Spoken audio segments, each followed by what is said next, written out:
ಈ ಕಾರ್ಯಕ್ರಮದ ಪ್ರಾಯೋಜಕರು ಗಡಿಯಾರ್ ಗ್ರೂಪ್ ಆಫ್ ಕಂಪನೀಸ್,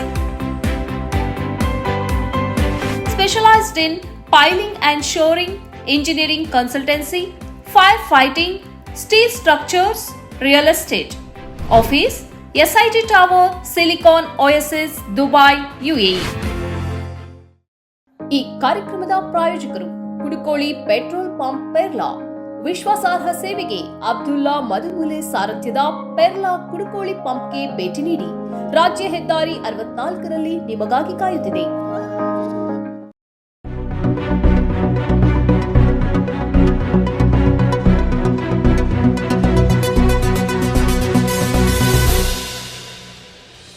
ಸನ್ಮಾರ್ಗ ಸುದ್ದಿ ಸಂಚಯಕ್ಕೆ ಸ್ವಾಗತ. ನಾನು ಶಂಶೀರ್ ಬುಡೋಳಿ. ಕೊರೋನಾ ಬಂದರೆ ರೋಗಿಗಳು 7 ದಿನ ಕಡ್ಡಾಯವಾಗಿ ಹೋಮ್ ಐಸೋಲೇಷನ್ನಲ್ಲಿ ಇರಬೇಕು. ಕೋವಿಡ್ ನಿಯಮಗಳನ್ನು ಕಡ್ಡಾಯವಾಗಿ ಪಾಲಿಸಬೇಕು. ಹಾಗಂದು ಜನರು ಆತಂಕ ಪಡುವ ಅಗತ್ಯ ಇಲ್ಲ. ಕಾಳಜಿ ವಹಿಸಿಕೊಳ್ಳಿ ಎಂದು ಆರೋಗ್ಯ ಸಚಿವ ದಿನೇಶ್ ಗುಂಡೂರಾವ್ ಹೇಳಿದ್ದಾರೆ. ಹೊಸ ವರ್ಷ ಆಚರಣೆಗೆ ಯಾವುದೇ ನಿರ್ಬಂಧವಿಲ್ಲ ಎಂದು ಸಚಿವರು ಸ್ಪಷ್ಟನೆ ನೀಡಿದ್ದಾರೆ. ಇಂದು ಬೆಂಗಳೂರಿನಲ್ಲಿ ಕೋವಿಡ್ ಸಂಪುಟ ಉಪಸಮಿತಿ ಸಭೆ ಬಳಿಕ ಸುದ್ದಿಗೋಷ್ಠಿಯಲ್ಲಿ ಮಾತನಾಡಿದ ಆರೋಗ್ಯ ಸಚಿವ ದಿನೇಶ್ ಗುಂಡೂರಾವ್ ಕೋವಿಡ್ ಮಾರ್ಗಸೂಚಿಗಳ ಬಗ್ಗೆ ಮಾಹಿತಿ ನೀಡಿದರು. ಕೋವಿಡ್ ಸಂಪುಟ ಉಪಸಮಿತಿ ಸಭೆಯಲ್ಲಿ ತಜ್ಞರೊಂದಿಗೆ ಚರ್ಚೆ ನಡೆಸಿದ ನಂತರ ತಂದಿರುವ ಮಾರ್ಗಸೂಚಿಗಳೇನು ಎಂದು ವಿವರಿಸಿದರು. ಹೊಸ ವರ್ಷ ಆಚರಣೆಗೆ ಯಾವುದೇ ನಿರ್ಬಂಧವಿಲ್ಲ.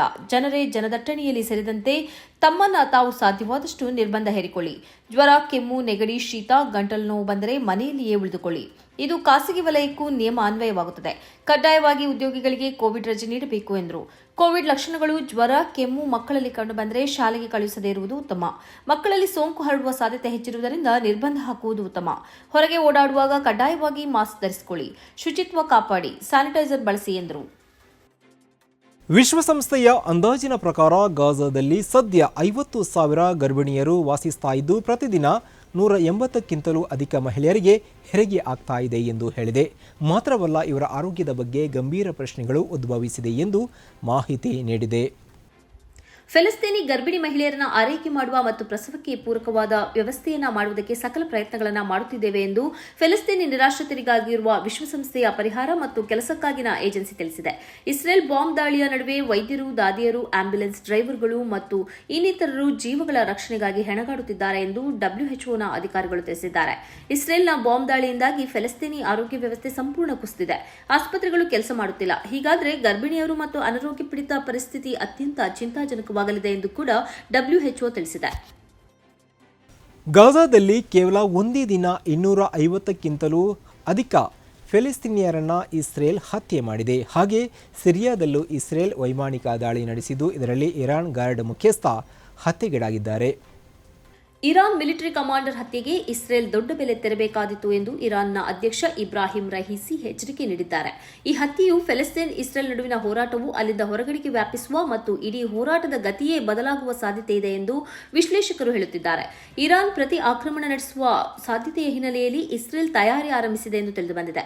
ಈ ನಡುವೆ ಹೂತಿಗಳು ಕೂಡ ಇಸ್ರೇಲ್ಗೆ ಎಚ್ಚರಿಕೆ ನೀಡಿದ್ದು, ನೀವು ನಿರೀಕ್ಷಿಸಿದ್ದಕ್ಕಿಂತ ದೂರ ಹಾರುವ ಕ್ಷಿಪಣಿಗಳು ನಮ್ಮಲ್ಲಿವೆ ಎಂದು ಎಚ್ಚರಿಸಿದ್ದಾರೆ.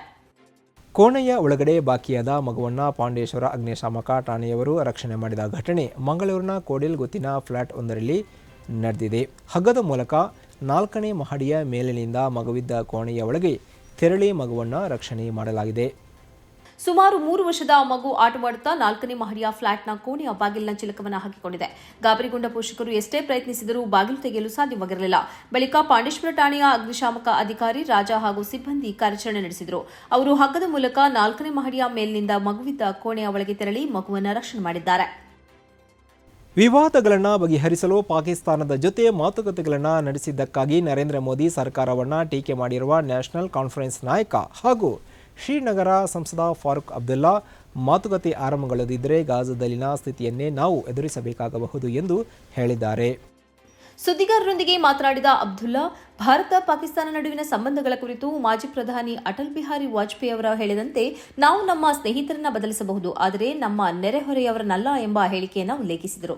ಯುದ್ಧವು ಈಗ ಆಯ್ಕೆಯಲ್ಲ ಮತ್ತು ಮಾತುಕತೆಗಳ ಮೂಲಕವೇ ವಿಷಯಗಳನ್ನು ಬಗೆಹರಿಸಬೇಕು ಎಂದು ಪ್ರಧಾನಿ ಮೋದಿಯವರು ಹೇಳಿದ್ದರು. ಆದರೆ ಮಾತುಕತೆ ಎಲ್ಲಿದೆ?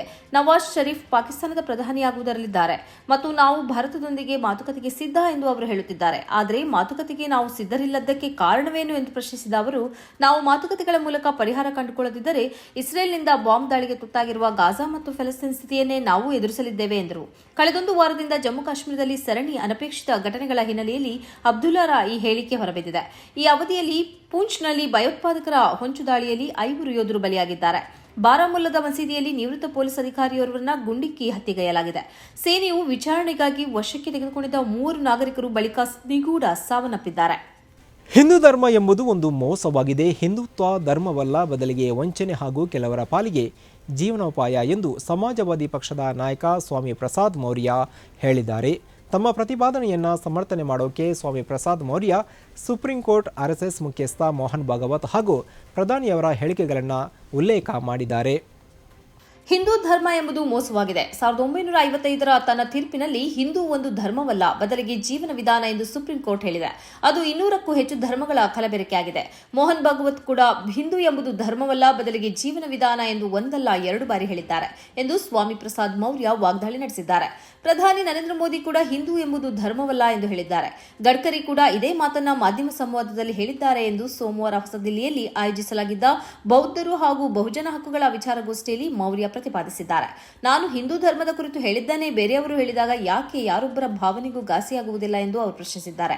ಈ ಬ್ರಾಹ್ಮಣ ಧರ್ಮವನ್ನೇ ಹಿಂದೂ ಧರ್ಮವೆಂದು ಕರೆಯುವ ಮೂಲಕ ಈ ದೇಶದ ದಲಿತರು, ಬುಡಕಟ್ಟು ಸಮುದಾಯಗಳು ಹಾಗೂ ಹಿಂದುಳಿದ ವರ್ಗಗಳನ್ನು ಸೆಳೆಯುವ ಪಿತೂರಿ ನಡೆಯುತ್ತಿದೆ ಎಂದು ಸ್ವಾಮಿ ಪ್ರಸಾದ್ ಮೌರ್ಯ ಹೇಳುತ್ತಿರುವುದನ್ನು ವಿಡಿಯೋದಲ್ಲಿ ಕೇಳಬಹುದಾಗಿದೆ. हिंदू एक धोखा है और वैसे भी 1995 माननीय सर्वोच्च न्यायालय ने अपने आदेश में कहा था हिंदू कोई धर्म नहीं, ये लोगों के जीवन जीने की एक शैली है. यही नहीं, जो सबसे बड़े धर्म के ठेकेदार बनते हैं, RSS के प्रमुख मोहन भागवत जी ने भी कहा है, एक नहीं 2 बार कहा, हिंदू धर्म नाम का कोई धर्म नहीं है, बल्कि लोगों के जीवन जीने की एक कला. देश के माननीय प्रधानमंत्री जी ने भी कहा, माननीय मोदी ने भी कहा, हिंदू धर्म धर्म नहीं है. और अभी 1-2 महीने पहले माननीय गडकरी जी ने भी कहा, एक मीडिया कॉन्क्लेव में कहा. लेकिन इन लोगों के कहने से किसी की भावना आहत नहीं होती है. अगर स्वामी प्रसाद मौर्य कह देते हैं हिंदू धर्म धर्म नहीं है, बल्कि एक धोखा है, और जिसे हम ಕೋವಿಡ್ ಸಮಯದಲ್ಲಿ ಯಡಿಯೂರಪ್ಪ ಸರ್ಕಾರ 40,000 ಕೋಟಿ ರೂಪಾಯಿ ಭ್ರಷ್ಟಾಚಾರ ನಡೆಸಿದೆ ಎಂದು ಬಿಜೆಪಿಯ ಶಾಸಕ ಬಸನಗೌಡ ಪಾಟೀಲ್ ಯತ್ನಾಳ್ ಬಿಜೆಪಿ ವಿರುದ್ಧ ವಾಗ್ದಾಳಿ ನಡೆಸಿದ್ದಾರೆ. BS ಯಡಿಯೂರಪ್ಪ ಚೇಳಗಳಿಗೆ ಸ್ಥಾನಮಾನ ನೀಡುವ ಮೂಲಕ ಲಿಂಗಾಯತ ಪಂಚಮಸಾಲಿ ಪಂಗಡಗಳ ಮುಗಿಗೆ ತುಪ್ಪ ಸವರಿದ್ದಾರೆ ಎಂಬ ಪ್ರಶ್ನೆಗೆ ಈ ರೀತಿ ಅವರು ಪ್ರತಿಕ್ರಿಯೆ ನೀಡಿದರು. ನಗರದಲ್ಲಿ ಮಾಧ್ಯಮದವರೊಂದಿಗೆ ಮಾತನಾಡಿದ ಶಾಸಕ ಬಸನಗೌಡ ಪಾಟೀಲ್ ಯತ್ನಾಳ್, ಕೊರೋನಾ ವೇಳೆ ಯಡಿಯೂರಪ್ಪ ಸರ್ಕಾರದಲ್ಲಿ 40,000 ಕೋಟಿ ಅವ್ಯವಹಾರ ನಡೆದಿದೆ. 45 ರೂಪಾಯಿಯ ಒಂದು ಮಾಸ್ಕ್ಗೆ 485 ರೂಪಾಯಿ ಬಿಲ್ ಹಾಕಲಾಗಿದೆ. ಕೋವಿಡ್ ಬೆಡ್ನಲ್ಲೂ ಅವ್ಯವಹಾರ ಮಾಡಲಾಗಿದೆ. ಕಳ್ಳರು ಕಳ್ಳರೇ ಎಂದು ಬಿಜೆಪಿ ವಿರುದ್ಧ ಆಕ್ರೋಶ ವ್ಯಕ್ತಪಡಿಸಿದರು. ನನಗೆ ಲೂಟಿ ಮಾಡುವ ಚಟ ಇಲ್ಲ. ನನಗೂ ಕೋವಿಡ್ ಬಂದಿತ್ತು. ಆ ವೇಳೆ ನನಗೂ 5,50,000 ಬಿಲ್ ಮಾಡಿದ್ದಾರೆ. ನನ್ನನ್ನು ಪಕ್ಷದಿಂದ ಉಚ್ಚಾಟನೆ ಮಾಡಲಿ ಅಥವಾ ನೋಟಿಸ್ ನೀಡಲಿ, ಅವರ ಬಗ್ಗೆ ಎಲ್ಲವನ್ನ ಹೇಳುತ್ತೇನೆ ಎಂದು ಅಸಮಾಧಾನ ಹೊರಹಾಕಿದರು. 5 ಬೆರಳು ಸೇರಿ ಒಂದು ಮುಷ್ಟಿಯಾಯಿತು, 5 ಗ್ಯಾರಂಟಿ ಸೇರಿ ಕೈಗಟ್ಟಿಯಾಯಿತು, ಅರಳಿದ ಕಮಲದ ಹೂ ಇದನ್ನು ನೋಡಿ ಉದುರಿ ಹೋಯಿತು. 5 ಗ್ಯಾರಂಟಿ ನೋಡಿ ಮಹಿಳೆ ತಾನು ಹೊತ್ತ ತೆನೆಯನ್ನು ಎಸೆದು ಹೋದಳು. 5 ಗ್ಯಾರಂಟಿ ಸೇರಿ ಕೈಗಟ್ಟಿಯಾಯಿತು, ಕರ್ನಾಟಕ ಸಮೃದ್ಧವಾಯಿತು, ಕರ್ನಾಟಕ ಪ್ರಬುದ್ಧವಾಯಿತು. 5 ಗ್ಯಾರಂಟಿ ಯೋಜನೆಗಳ ಸಂಪೂರ್ಣ ಅನುಷ್ಠಾನ ಮತ್ತು ಅದನ್ನು ನೋಡಿ ವಿರೋಧ ಪಕ್ಷಗಳ ಪರಿಸ್ಥಿತಿ ಸಂಕಟವನ್ನು DCM DKಶಿ ಕವನದ ಮೂಲಕ ಛೇಡಿಸಿದ್ದು ಹೇಗೆ?